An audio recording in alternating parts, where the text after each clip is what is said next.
We wrap up our conversation with Dr. Laura Kummerle, our go-to expert on functional movement, who shares invaluable tips for navigating the holiday season without compromising your wellness goals. We uncover the truth behind a popular health myth. Is dark chocolate really as beneficial as we've been led to believe? Find out why quality sourcing matters. Tune in, clear up the health fads, and discover the path to a healthier, happier you this holiday season. The Discovery Doc Podcast, where your journey to empowered, non-toxic living begins. Join me, Dr. Cece, a doctor of nursing practice, self-proclaimed toxin tamer, and mama of four, alongside me, Anna Kate, your medical mystery overachiever. Together, we'll uncover the latest in functional medicine, debunk health myths, tame toxins, and provide practical tips for thriving in a modern world. Get ready to take control of your health with expert insights, raw stories, and actionable wellness strategies designed to help you and your family lead vibrant, toxin-free lives. Let's discover together. Welcome back to the Discovery Doc Podcast. We are here again with Dr. Laura, and we are wrapping up our month-long conversation about functional movement and all of the wonderful things that happen if you fall off the wagon, if you're a consistent, seasoned athlete, all of those things that movement is king, and the things that we can do no matter where we are. Yeah. So we've got a question because the holidays are coming up, and yes, all of the food things are going to go in the face. So all the food things in the face. Yeah. So Dr. Laura, what is kind of the most common frustrations you see with people around the holidays as relates to movement or just health kind of in general? I feel like around the holidays, we have a lot of extra things pop up. So it's a change in the schedule, change in the routine, which then leads to the changes in your nutrition and with your training. So it's just those changes that build up. And then it's that in combination with the all or nothing mentality, where it's just like, oh, I have a Halloween party this weekend. Oh, I have, a work event this weekend, and then I have a Friendsgiving, and then Thanksgiving, and then you have like a Christmas party, etc. And like all of these things add up. And so it's just like, there's no point in like me getting back onto things. And when next weekend this event's happening, but really like you didn't make progress in one day, so you're not going to lose it in one day. And so just getting back on track, I guess, in quotations, is going to then set you up for more success. So it's really just balance, and maybe knowing you're not going to make as much progress during that time because it's a season, but you don't necessarily have to lose all of your progress either. And you can still make progress if you really wanted to. Right. So what do you think are some ways that we can just average everyday people can prepare? We know these holiday things are coming up. We know schedule changes are going to happen. We know there's this rush and madness of the holidays. So what are things that we can do in preparation to just set us up for success throughout this season? So depending on what pops up, if it's like, oh, you have to have enough, like you have to do a lot of shopping for other people, etc., maybe starting a little bit earlier, or even if you're going to have like family over and you need to like do a deep clean of your house, maybe doing that slowly over time versus like waiting till last minute and then having to do it. And then maybe like that week you're just like running around, trying to get everything done. Just realizing, okay, what do I realistically have to do? And can I make it easier on myself in the future? And that way you can kind of stick to your regular routine for a little bit longer. If you're traveling or something like that, maybe looking at if you wanted to maybe look at some home workouts that you could do, maybe look at and see if there's a park nearby, or if you really wanted to go to a gym nearby, you can look up that stuff and just make it into your routine. Maybe grab an old friend, and instead of meeting for coffee, maybe go on a walk. Incorporating those different things and having a plan is going to make it a little bit easier on you as well. Yeah. Something that I do that's probably overboard, but it just helps me mentally too, around this time especially, is I put everything in my calendar. So even if it's like a thought, because for me personally, when I get overwhelmed and get to that point where it's like go, I forget about everything that means take care of Cece. Like everything goes out the window. So it's better for me specifically to know that, hey, I have it down in my phone. So, oh, I have to order that. Oh, I have to do that. But it's a reminder that pops up instead of it all being in my brain and then being in a panic mode of getting it all done last minute. I'll look at my schedule and be like, okay, start cleaning the house this day. Okay, make sure I order the kids' costumes this day. Make sure, it's small, very small things. Like if you looked at my calendar, it would be like, let's carve pumpkins today, because that's not going to stress me out knowing, okay, later this afternoon, Will's home, the kids are home from school. Like today's a good day because the rest of the week is going to be crazy. It just, for me, that helps. Do you have anything that you do to help keep your using the calendar, making reminders for myself of and spacing? I'm a planner. So when things land on my plate last minute, I do it all the time to her. Because I want to give myself enough bandwidth that if something did come up and I had to pivot and shift, that I don't feel so stressed out. But it's that not planning for that last minute stuff drives me nuts. Not that I can't pivot, it just is much easier. I'm helping her tackle her pivoting abilities. She's giving me opportunities to flex that muscle.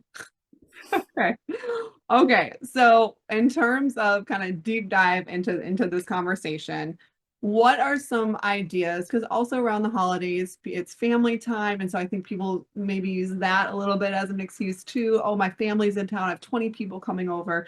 But what are some ideas or advice we can give to families to help move together during the holiday season? Yeah, there's a ton of different options depending on your family dynamic. I know my dad, for example, is huge on one-on-one time. So if I could pull him aside and we can go on a walk together, he would really value that. So it's depending on the group setting. Sometimes it's a whole family walk. Even doing like a game with the family and incorporating some movement into it instead of just sitting around. Charades. So charades isn't a good example. We actually, for my mom's birthday this year, we did a little surprise party for her with my husband and I drove back home and we had it at my sister's house and we were like running around. I'm trying to think, basically you strap a candy cane to your waist and you try to lift candy canes out of a bucket. You're pretty much doing squats and you're competing to see who gets the most. And then another one was we took, and it's very entertaining as well, I should add. Another thing was strapping an empty tissue box to our waist, just at your hips. Yep. And it was filled, I think we filled it with Hershey Kisses, but I think what we got it from was like ping pong balls. And you try to shake them out. And you're basically dancing. Yeah. And it's very entertaining. Another thing that we did, do you know the little squeaky chicken dog toys? Yeah. You basically put one underneath the ball of your foot on one side, one underneath the heel on the other side. Oh. And so you have one person is blindfolded, they're not wearing those. Yeah. And they have a pillow in their hand. And basically everyone else is running around trying not to squeak. It is so entertaining. Granted, obviously depending on how mobile you are, you have to have a clean room. But these were so many good memories were made with these games and we were running around the whole entire time. Pillow fight. Yes. Have you seen pretty much, yeah. People attach water bottles to the fans and you have to and you have blindfolds on, you have to squat or go and I've seen that. Potentially using something a little softer, Agreed. But might be better. But that could definitely get hurt. Yeah. Yeah, you have to be smart with it. The original video that we saw for the chicken idea, when I was like, oh my gosh, because my husband found it and they were using a belt instead of a pillow. Uh-huh. And I was just like, oh, we should do that. And he's like, no. And I was like, with a pillow. And he's like, that actually is a great idea.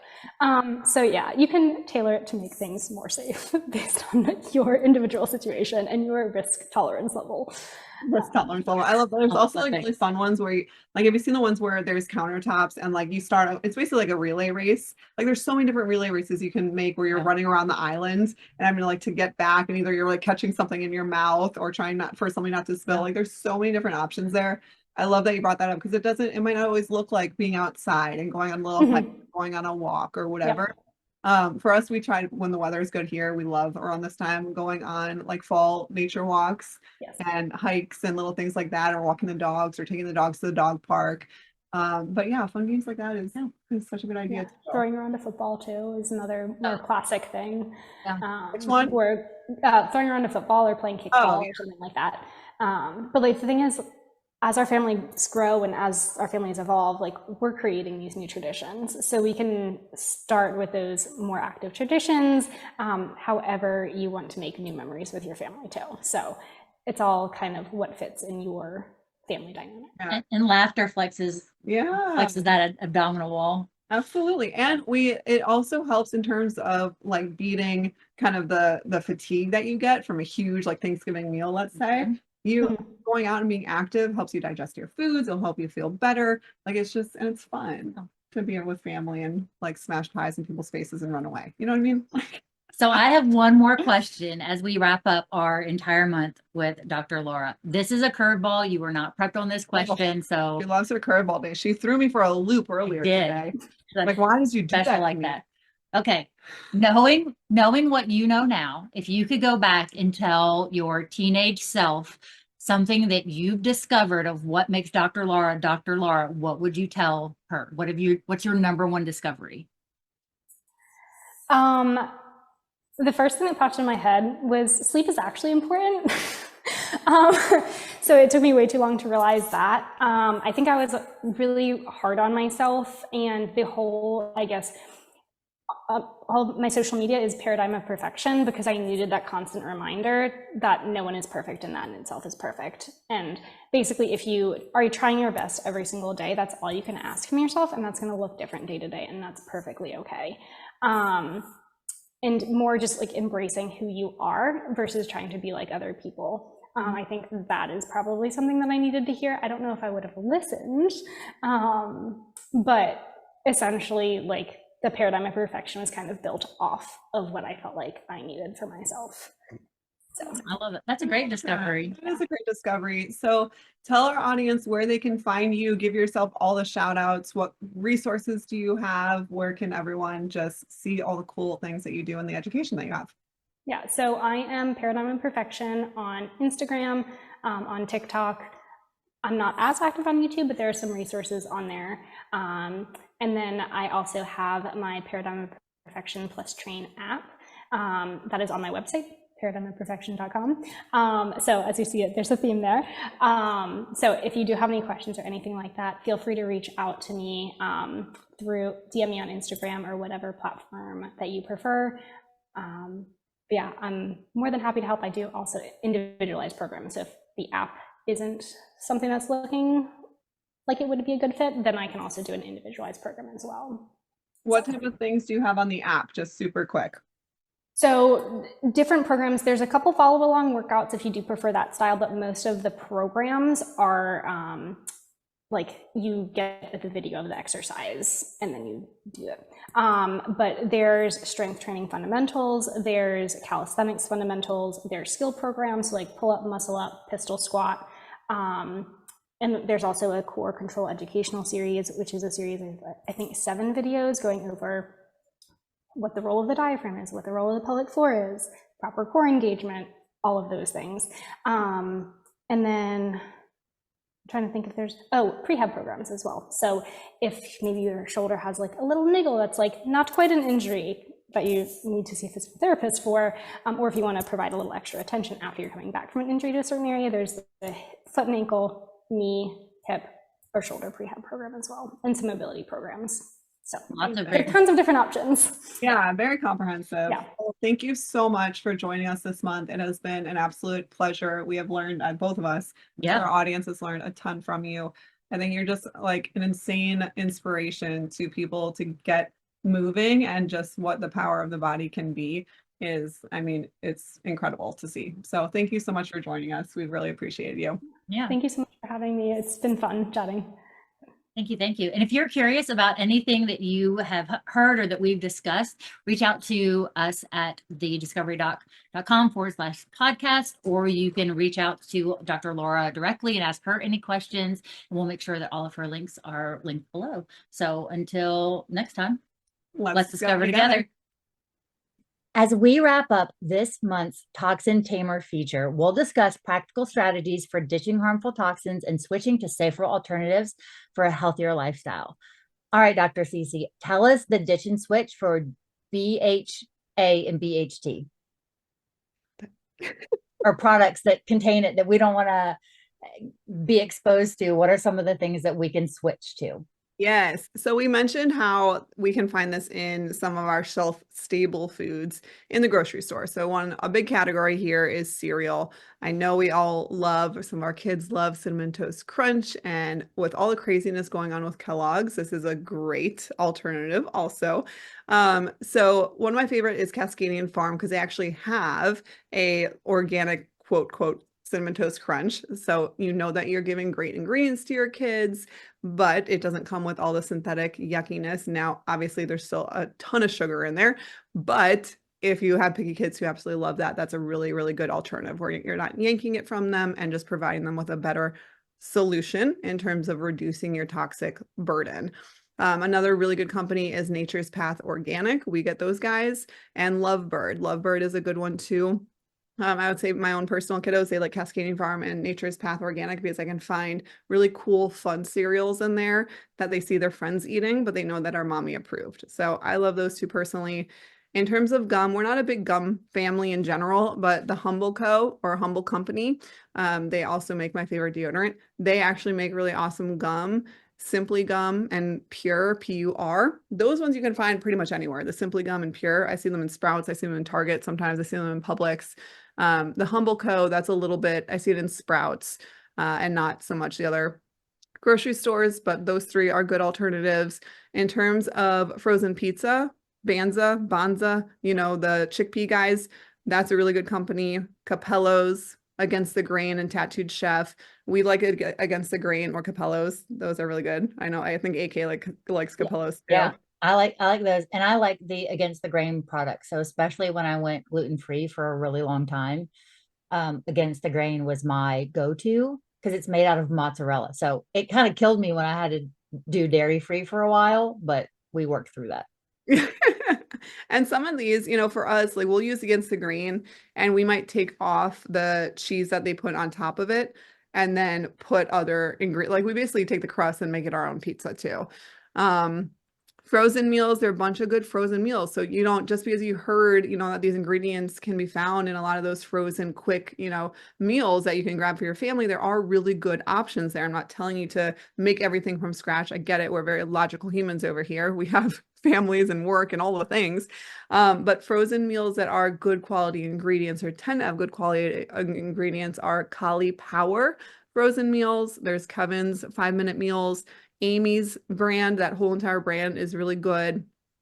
Feel Good Foods meals and Beatnik Organic. Those are all really good products, and there's a wide variety of options that you have when in those frozen meal section. I think the biggest part is just reading and understanding the ingredients. I really wish that we could rely on these brands and these companies and our government, honestly, to not put synthetic chemicals in our foods that are banned in other places. It just doesn't make sense. It's not right. It's not fair. And it's, you know, I don't love that it has to be in your hands, but it truly does have to be in your hands. Everything, you have the power here to purchase what you want to purchase with your hard-earned money. So make sure that you're turning it around, even if it's labeled. Like marketing is massive, right? It's a distraction from certain things. It's meant to call you in. It's meant for you to buy that product. That's literally what marketing is. So don't be fooled by the front of the package. Turn it around. Read everything that's in there and make sure that you are okay and confident in the ingredients that are in there for going into your body and your family's, your children's bodies. If you don't know what something is, then you should look it up, see what it is. If, you know, for Ava, if it's something that she can't read or understand, then her brain is going right to, oh, this might be a chemical. I might want to avoid it. So even if you don't know what it is, chances are if you can't pronounce it, then it's not a real food. It's not a whole food. So just being aware of the ingredients is step one, and having that confidence to turn the label around, even if it's a product you've been buying for 20 years, turn it around, read it. Companies change ingredients all the time without putting a disclaimer out, without, you know, notifying anybody. So just get used to step one, turning it around, reading the labels, getting, you know, Googling things, Googling these words that you don't understand or know, and then making that decision for your family. Yes, turn and learn to create a confidence in your ditch and switch. So until you start seeing these chemicals and these toxins and get familiar, like we all know that they're there, but there's 750,000 of them. We don't expect you to remember them all. Like that's just the world that we live in, but you can be proactive in the things that you consistently purchase and turn and learn and get confident in ditching and switching and picking something else and trying it. And, you know, the more we've talked about this before, the more that you remove those toxic chemicals, the better natural based products tend to taste because you're removing over time and your palate changes from removing all of those toxins and chemicals that change your palate. And you will eventually get to the place where they just really taste good and you wouldn't know the difference. You really wouldn't anymore. Yeah, exactly. And I think candy is a big one there. When you start eating some of the candies that don't have all the synthetic ingredients or all the food dyes, and then you go back and eat like Skittles, let's say, you can actually taste that it tastes like chemicals. It doesn't taste like the real, like being, dyed with real fruit or real vegetables, or just, it doesn't taste real. And so your taste buds do start to shift. And it's cool to see in the long run. It's also cool to see like with your kids or your spouse. I have a spouse he's all about his sugar and all about his candy. And as soon like peanut M&Ms were his jam. And then I got him on the unreal, peanut quote unquote M&Ms. And he's like, wow, these actually taste like they're real. And I'm like, I know they're good. And now he can't even touch, the actual M&Ms, but your taste buds will change and your body will thank you. And again, we're very logical over here. I have 4 kids, we have jobs, we have all these things going on. So I'm not the type to be making everything from scratch. That's the whole goal of this, is for that kind of middle ground out there. That's like, hey, I need convenience, but I'm also crunchy too. And so we like to merge those worlds of convenience and non-toxic living to just give you guys some better options that are out there. Yep. We just came out of Halloween and we are going into the holiday season. So if you missed our colorful culprits, our guide to toxic food dyes, make sure that you grab that. It'll be in an email. So join our mailing list to make sure that you get that. And we'll link it down below in the show notes as well. But just making those switches and make them one at a time. Don't change everything in your house all at once overnight. That's far too advantageous. But one thing at a time. When you run out of something, just switch it for something else if you know that there is a better choice. So we love crunchy convenience. Like that is the name of the game. So anything that has the convenience factor, but also the health and nutrition factor that we're looking for, that's kind of our barometer of where we start and explore from there. So make Discovery Doc part of your week every week in your routine. Subscribe and enable notifications to enjoy each episode of wealth and health knowledge and motivation as soon as it's available. See you next week.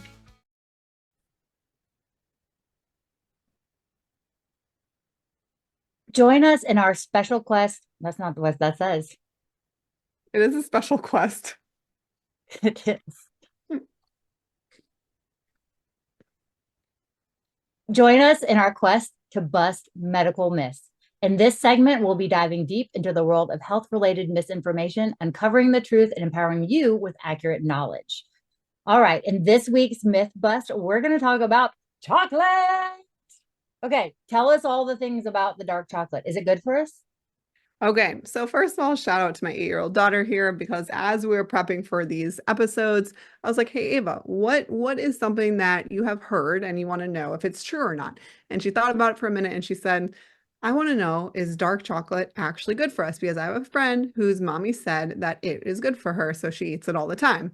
And I was like, wow, that's a great one. I love that. Let's do this. So my answer is yes, with an asterisk though. And we will talk about that asterisk. But the reason why is because I was going to say chocolate milk. My kids are on my brain. Dark chocolate is rich in a type of flavonoid that's found in plants, such as the cacao tree. And so those trees produce the cacao beans that are used to make the chocolate.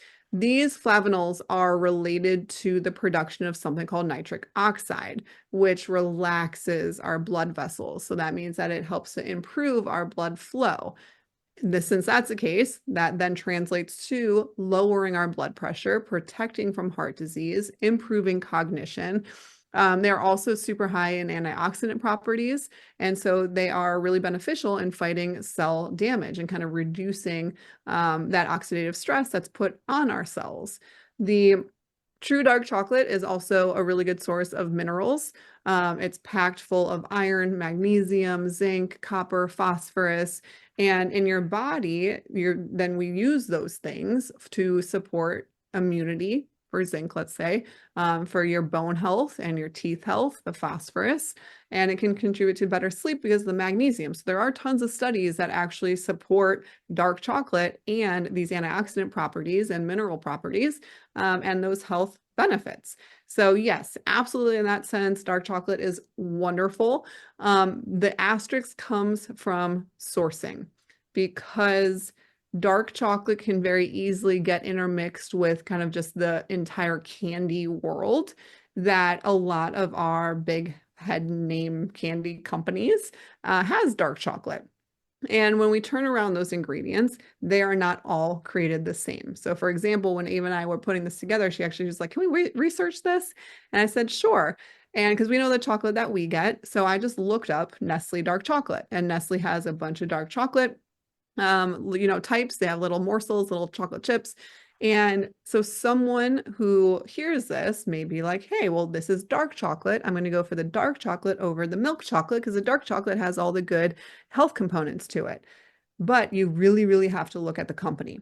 Nestle dark chocolate contains bioengineered food ingredients. So that immediately takes away any of the good benefits. Why? Because now this is a product that is made in the lab.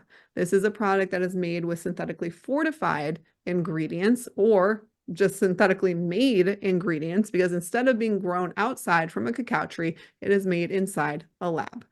So that is where obviously I can't expect any nutrient impacts to come from the bioengineered forms of this food group. The other side of it is that a lot of those companies also put in natural flavors. And so milk might be in there, butter might be in there, but the actual cacao, which is supposed to make the chocolate, the cacao is not in there. And it's just a quote unquote natural flavor that has made it to taste like chocolate. Please beware with natural flavors. This does not mean they are natural. It means there's artificial flavors and there's natural flavors. The natural flavors just are a completely different subset of chemicals that have to have at least one quote unquote natural compound to it, but they are still made in a lab. It can still mean hundreds of chemicals that you're consuming within that category that we'll never know because it's a trade secret. So natural flavors are my concern there. Bioengineered foods are my concern there. And then also reports of heavy metal toxicity.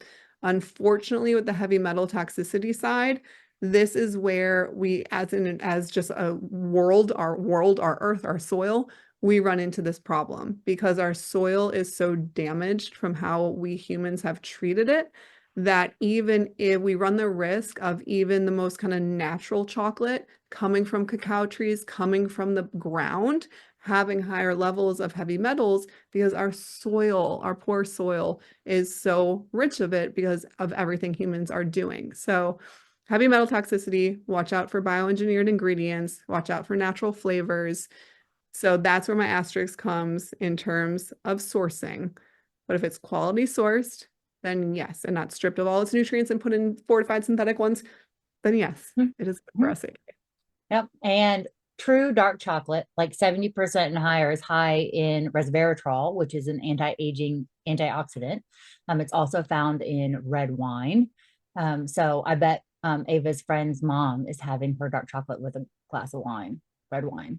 I bet she is. I bet she is. Yeah, absolutely. And there are some good ones that are my favorites that have, they've done their due diligence in heavy metal testing. They've done their due diligence in quality sourcing. So you don't have to worry about that. Mast is my favorite, MAST, organic dark chocolate. Taza is another good one, TAZA chocolate. They have an organic, deliciously dark chocolate. They're both really good, and we know that third-party testing is there and proven successful. Yeah. So let us know what your favorite brand of dark chocolate is, and if you have turned and learned to read the ingredients. And I do think that we need to add to our myth buster, and y'all let us know if you want to learn more about this, of the difference between bioengineered, GMO, and all the other little iterations and all the things, to make sure that we are getting things that are as, close to nature as possible without having, bioengineered food. It's not really food. I don't know why it's called food. Not food. Not food. Bioengineered, not food. Well, thank you, Ava, for this question this week. And so big shout out to her. And if you have a question, share it with us. Let us know at thediscoverydoc.com. You can go on our podcast page. You can leave us a voicemail if you have a question, or you can type it in your name and type it out, and we will explore it if you have a myth that you want busted. But until next time, let's discover together. I love it. All right. Elevate your health this season with the guidance of Dr. CC. Join our mailing list at thediscoverydoc.com to receive her exclusive picks and swaps guaranteed to keep you feeling your best. Also, become an insider if you're an early adopter. See you next week. Thank you for joining us on today's episode of the Discovery Doc podcast. Remember, navigating the holiday season doesn't have to be overwhelming. Armed with the tips from Dr. Laura and the toxin tamer alternatives we've shared, you're on your way to a balanced, healthy holiday. Don't forget to join our mailing list at thediscoverydoc.com for exclusive tips, swaps, and healthy insights. Have a myth you want us to bust or questions about functional medicine? Reach out to us anytime. Make sure to tune in next week as we continue the journey. Stay curious, stay healthy, and see you next week on the Discovery Doc podcast. We navigate the vast ocean of health information. Let's pause for a brief disclaimer. The content of this podcast is intended for general, informational, and entertainment purposes only. While we're thrilled to be your Discovery Doc crewmates, we're not here to replace your doctor or healthcare provider. Think of us as your fellow sailors on the journey to better health, sharing our knowledge and experiences. Remember, always consult a qualified medical professional before taking any action based on the content of this podcast. Like a sailing adventure, this disclaimer may change occasionally, so be sure to check back for updates. Stay healthy, stay curious, and keep sailing with the Discovery Doc.